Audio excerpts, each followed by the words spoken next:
আসসালামু আলাইকুম। এখন রাত 4:30 বাজে। আমি আর আমার বন্ধু বিল্লাল আমরা এখান থেকে মাগুরার উদ্দেশ্যে রওনা হয়েছি। এখান থেকে মাগুরা প্রায় 19 কিলো রাস্তা। এতক্ষণ আমরা বিয়ে বাড়ি ছিলাম, আমাদের বান্ধবী প্রিয়ার বিয়ে। আর এখন আমরা মাগুরার উদ্দেশ্যে রওনা দিয়েছি। দেখা যাক কত দূর যাওয়া যায়। একটা চরম অনুভূতি হচ্ছে আমাদের এবং একটা অনেক সুন্দর অভিজ্ঞতা গেদার হচ্ছে অবশ্য। এই প্রচন্ড শীতের রাতে আমার বন্ধু একটা গেঞ্জি পরা, আমরা গেঞ্জি গাই আর আমি একটা শার্ট পরা। দেখা যাক কত দূর যাওয়া যায়। তাপমাত্রা অনেক কম এখানে। হ্যাঁ, যেতে যেতে কথা হবে ইনশাল্লাহ। প্রায় 5টা বাজে। আমরা প্রায় 1 ঘন্টা যাবত হাঁটছি। 1 ঘন্টা না, প্রায় 45 মিনিট যাবত হাঁটছি। আমরা প্রায় 2-3 কিলো চলে আসছি। সামনে আমুরিয়া বাজার, কুলিয়া থেকে হাঁটা শুরু করছি। সামনে আমুরিয়া বাজার।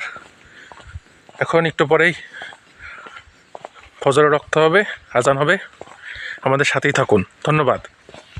আমরা এখন আমুরিয়া বাজারে, আমুরিয়া মসজিদ। আমার বন্ধু এখন অজু করছে, অজু করে এখন নামাজ পড়তে হবে, তারপর আবার হন্টন শুরু। আমরা এখন আছি আমুরিয়া বাজার ব্রিজের উপরে। আজান হচ্ছে, আমরা মাত্রই নামাজ পড়ে বের হলাম। আমার বন্ধু বিল্লালের পায়ের অবস্থা খুব খারাপ, এখনও অনেক দূর। এরপরে জগদল এখান থেকে 5-6 কিলো দূরে, তারপরে মাগুরা, ওখানে অনেক দূর। দেখা যাক আমরা কত দূর যেতে পারি। আমরা এখন জগদলের ভিতর চলে আসছি। এখন প্রায় 6টা বাজে, 6টা না, 5টা 50 বাজে। আমরা প্রায় 2 ঘন্টা ধরে হাঁটছি।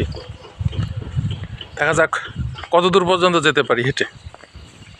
লাল অসুস্থ হয়ে পড়েছে হাঁটতে হাঁটতে, অনেক দূর থেকে হেঁটে আসছে। এখন আমরা প্রায় জগদল বাজারে, সেই কুলিয়া থেকে হেঁটে আসতেছি। আর মাগুরা বেশি দূরে নাই, প্রায় 4টা থেকে হাঁটছি, এখন 6টার বেশি বাজে। দেখা যাক কি হয়। আমরা মাগুরা শহরে চলে আসছি। ততক্ষণ পরে আমরা রিক্সায় চড়ছি। আর বন্ধুর অবস্থা খুবই বিগতি। প্রচুর ঘুমাইতে হবে, অনেক হাঁটতে হবে, জীবন অনেক হাঁটতে হবে। আল্লাহ হাফেজ।